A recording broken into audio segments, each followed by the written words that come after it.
தமிழ்ச்செல்வி இங்கே சேது மேலே இருக்க கோவத்தில் வீட்டில் இருக்க பொருட்கள் எல்லாத்தையும் உடைக்க, அதே போல் செய்து அங்கே இருக்க தமிழ்ச்செல்வியோடைய ஒரு பொருளும் இந்த வீட்டில் இருக்கக்கூடாது, எல்லாத்தையுமே அந்த வீட்டில் கொண்டு ஒப்படைக்கணும் அப்படின்ற ஒரு முடிவை எடுத்துடுறாங்க. அடுத்த நாள் தமிழ்ச்செல்வி வீட்டுக்கு தமிழ்ச்செல்வியோடைய பொருட்கள் அனைத்தும் போய் இறங்க, இதை பார்த்த செல்லப்பாண்டி வசந்தின்னு எல்லாமே காயப்பட்டு நிற்கிறாங்க.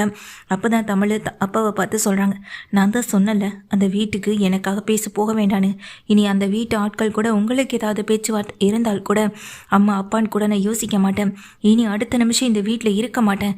எங்கேயாவது கண் காணாத இடத்துக்கு நான் கிளம்பி போயிட்டே இருப்பேன்னு தமிழ்ச்செல்வி மிரட்ட, அவங்க கண்ணெல்லாம் கண்ணீர் ஓட நின்றுகிட்டு இருக்காங்க. தமிழையும் பார்க்குறாங்க.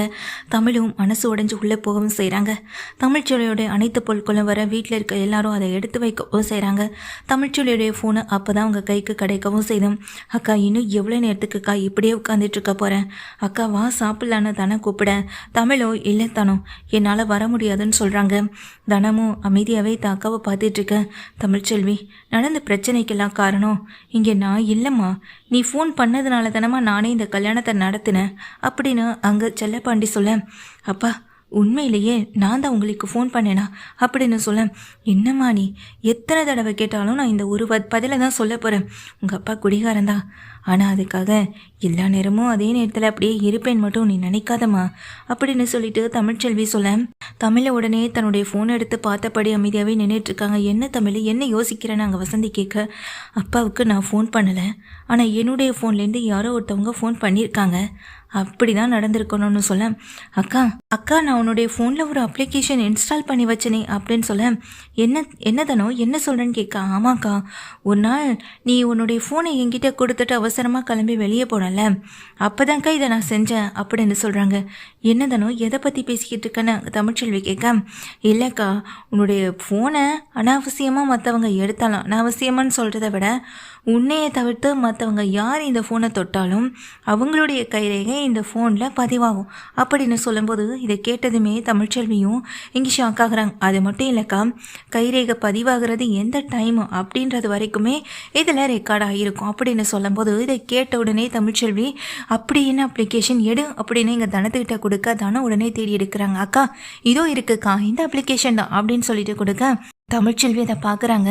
அப்போது உடனே செல்லப்பாண்டி வசந்தியும் இதை வச்சு என்னடி பண்ண முடியும்னு சொல்லி கேட்க, அம்மா அக்கா ஃபோன்லேருந்து ஃபோன் அப்பாவுக்கு பண்ணவே இல்லைன்னு சொல்கிறான், அக்கா இதுக்கு இந்த விஷயத்தில் போய் சொல்லணும், அக்காவுடைய ஃபோனை எடுத்து வேறு யாரோ தானே பேசியிருந்துருக்கணும், அப்படி யாராவது அதை எடுத்திருந்தா அவங்களுடைய கைரேகை இதில் பதிவாகியிருக்கும் அப்படின்னு எங்கள் தனம் சொல்லும்போது, இருடி ஒரு நிமிஷம் நான் பார்த்துக்கிட்டே இருக்கேன்னு அங்கே தனத்துக்கிட்ட சொல்லிட்டு தமிழ் தேடிட்டே இருக்காங்க.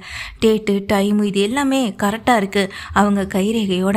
ஆமாக்கா இந்த கைரேகை இங்கே ஒன்றோட இல்லை மற்றவங்களோடதான்னு கண்டிப்பாக கண்டுபிடிக்கிறவங்களா அக்கா, கண்டிப்பாக நம்ம இதை தெரிஞ்சுக்கலாம் அப்படின்னு சொல்ல, எப்படின்னு சொல்லிட்டு கேட்குறாங்க. அக்கா இதை நீ போலீஸ் ஸ்டேஷனில் கொண்டு கொடுத்தாலே இது யாரோட கைரேகன்றதை ஈஸியாக கண்டுபிடிச்சலாம்ல அப்படின்னு சொல்ல, கரெக்டாக அப்பா கிட்ட ஃபோன் பேசின டைம் வரைக்கும் இந்த ஃபோன் யாருடைய கைரேகையில் இருந்தது, யார் கையில் இருந்தது அப்படின்றத போலீஸ் ஸ்டேஷனில் இருக்கவங்களே கண்டுபிடிச்சிருவாங்க அப்படின்னு தானே சொல்லும்போது தமிழும் அதை ஏற்றுக்கிறாங்க. அடுத்த நாள் சேது அங்கே கருப்பு நடேசன்னு எல்லாருமே எங்கள் ஸ்டேஷன் வாசலில் நின்றுட்டுருக்காங்க. ராஜாங்கத்தை வெளியில் கொண்டு வரணும் அப்படின்னு வக்கீலோட.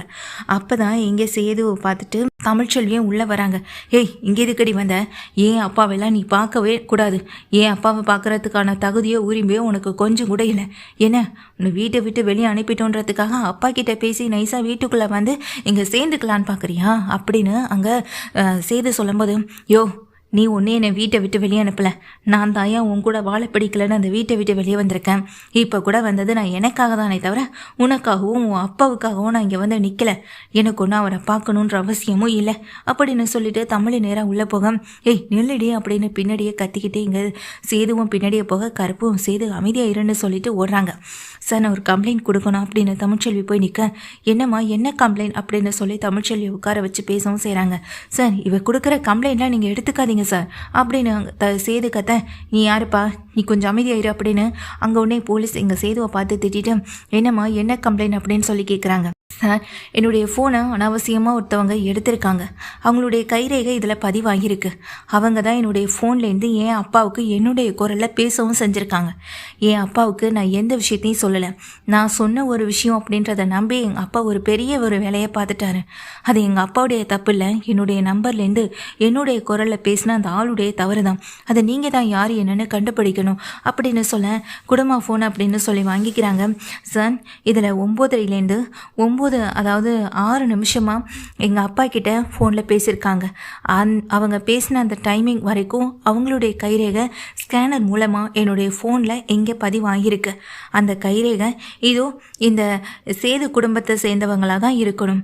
நீங்கள் அந்த வீட்டில் இருக்கவங்களுடைய அனைவரையும் கூப்பிட்டு அவங்களுடைய கைரேகை யாருடைய இதில் பொருத்தமாகுதுன்றதை நீங்கள் எனக்காக கண்டுபிடிக்கணும் அப்படின்னு தமிழ்ச்செல்வி சொல்ல, என்னம்மா இங்கே ஏற்கனவே எவ்வளோ பெரிய கேஸ் போயிட்டுருக்கு, அமைச்சர் கொலை பண்ணிட்டதா சொல்லி இங்கே கொண்டு வந்து உட்கார வச்சுருக்காங்க. நீ என்னடானா சாதாரணமாக உன் ஃபோன் எடுத்து பேசிட்டாங்க, அவங்க கைரேகை இதில் பதிஞ்சிருக்கு, உடனே கண்டுபிடிச்சிக்காதாங்க அப்படின்னு சொல்லிட்டு வந்து இங்கே உட்காந்தா என்னம்மா பண்ண முடியும் அப்படின்னு சொல்லிட்டு கேட்க, சார் இது எனக்கு பெரிய விஷயம்.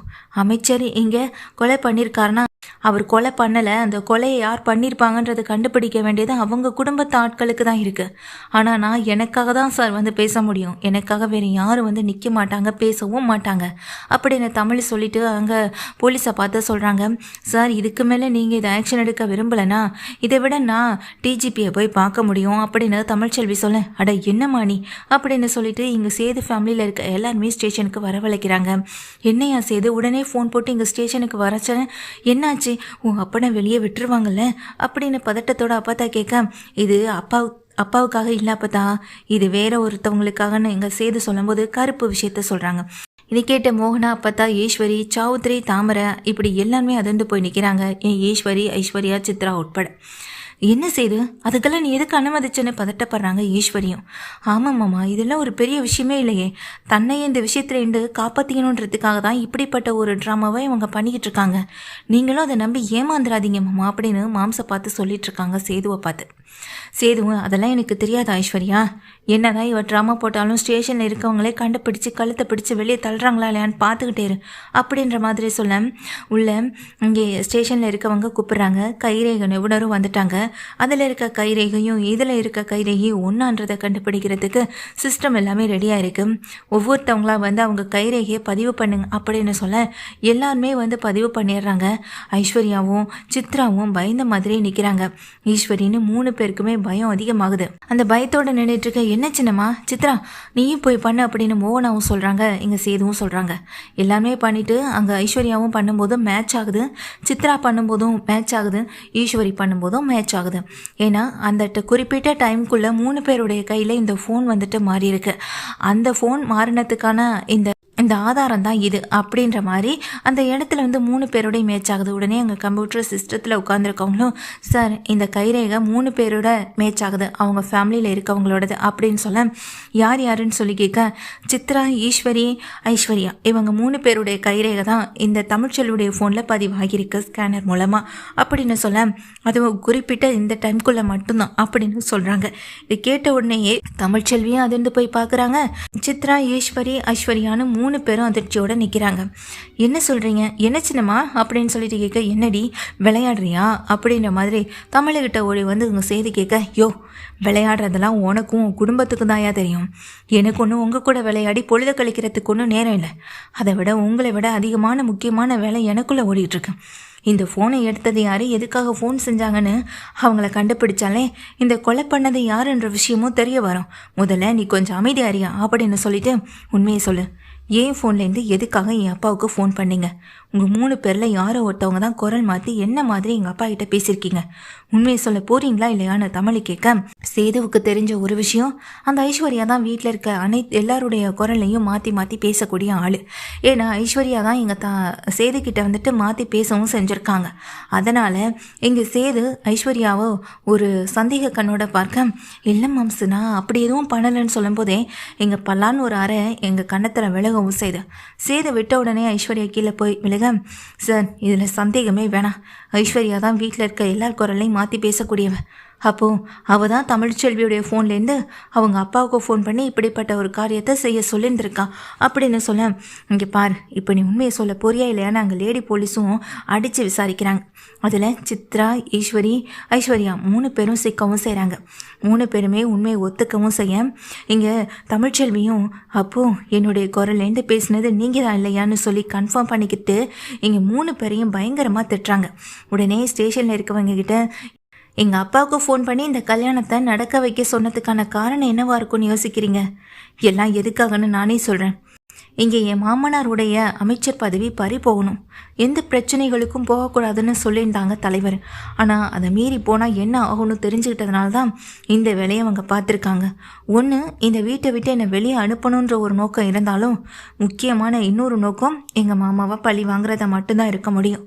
நீங்கள் இவங்களை விசாரித்தாலே தெரியும் அந்த சக்தியை கொலை பண்ணது யாருன்னு. அதுவும் விசாரிக்க வேண்டிய விதத்தில் விசாரிச்சிங்கன்னா சக்தி கொலை பண்ணது யார், எதுக்காக கொலை பண்ணாங்கன்னு எல்லாமே இவங்க 3 பேருக்குமே நல்லாவே தெரிஞ்சிருக்கு. அப்படின்னு சொல்லும்போது அதை ராஜாங்கமும் வெளியே வந்து இங்கே ஸ்டூலில் உட்கார வச்சுருப்பாங்க. அவர் பார்த்துட்டே இருக்காரு. முதல்ல இந்த 3 பேரையும் உள்ளே கூட்டிகிட்டு போய் விசாரிங்கம்மான்னு சொல்ல, நாங்கள் எந்த தப்பும் பண்ணலைன்னு கத்துறாங்க. ஈஸ்வரி, சித்ரா, ஐஸ்வர்யா 3 பேருமே, மாம்சு நான் எந்த தப்பும் பண்ணலை, ஃபோன் பண்ணது நான் தான், அதை நான் ஒத்துக்கிறேன், ஆனால் கொலை நடந்ததுக்கும் எங்களுக்கும் எந்த சம்மந்தமும் கிடையாதுன்னு சொல்ல, அங்கே போலீஸ் கான்ஸ்டபிளும், நீ முதல்ல உள்ளவாமா, உன்னை எப்படி விசாரிக்கணும்னு எங்களுக்கு தெரியணும், உள்ளே கூட்டிகிட்டு போயிடுறாங்க. உள்ளே கூட்டிகிட்டு போய் பயங்கரமான அடி வெளுத்து வாங்கவும் செய்கிறாங்க. அதில் அடி தாங்க முடியாத ஈஸ்வரி, இதெல்லாம் பண்ண சொன்னது நீதிமான் தான், நீதிமானும் தாமஸும் சேர்ந்து தான் சக்தியை கொலை பண்ணாங்க, இது எல்லாமே எனக்கு தெரியும் அப்படின்னு சொல்லிடுறாங்க. என்னதான் இங்கே உண்மையை சொன்னாலும் அவங்களுக்கான தண்டனையும் கிடைக்கவும் தான் போகுது. அது மட்டும் இல்லாமல் ராஜாங்கம் கொலை பண்ணலைன்ற விஷயமும் இங்கே வெளிச்சத்துக்கு வருது. வெளியே வந்த பிறகு ராஜாங்கமும் சேதுவும் சேது குடும்பத்தில் இருக்க மற்றவங்க எல்லாருமே இங்கே தமிழ்ச்செல்வியை பார்க்க, வாடி போகலான்னு தனத்தை கூட்டிகிட்டு அங்கேருந்து கிளம்ப, தமிழ் ஒரு நிமிஷம்னு மோகனை கூப்பிடுறாங்க. தமிழ் அப்படியே நின்று திரும்பி பார்க்குறாங்க. தமிழ், ஏதோ நீ தான் இதெல்லாம் பண்ணியிருப்பேன்னு நானும் ஒன்று ஒரு நிமிஷத்தில் சந்தேகப்பட்டுட்டேன், மன்னிச்சிரு தமிழ் அப்படின்னு சொல்ல, உங்கள் மன்னிப்பு இனி எனக்கு தேவையே இல்லை, நீங்கள் எப்படி வாழணும்னு நினைக்கிறீங்களோ அப்படியே இருந்துட்டு போங்க, என்னையும் என் குழந்தையும் விட்டுடுங்க. ஏன்னா நானும் குழந்தையும் அந்த வீட்டில் நிம்மதியாக ஒரு நாளும் வாழ முடியாதுன்றத இப்போ நான் தெரிஞ்சுக்கிட்டேன். இனி இவருக்கும் எனக்கும் இந்த குடும்பத்துக்கும் எனக்கும் நான் சொன்னது போல் எந்த உறவும் கிடையாது. என்ன நான் நிரூபிச்சிட்டேன், அதனால் உங்களையும் நீங்கள் நிரூபிச்சிட்டீங்க. இதுக்கப்புறம் இதில் பேசுகிறதுக்கு எதுவுமே இல்லை. பொண்டாட்டியை நம்பாத எந்த புருஷன் கூடயும் ஒரு பொண்ணால் சந்தோஷமாக வாழவே முடியாது. இன்னைக்கு தெரிந்திருக்கலாம், நாளைக்கு அதே மாதிரி போகவும் செய்யலாம். எனக்கு இதில் துளி கூட நம்பிக்கை இல்லை.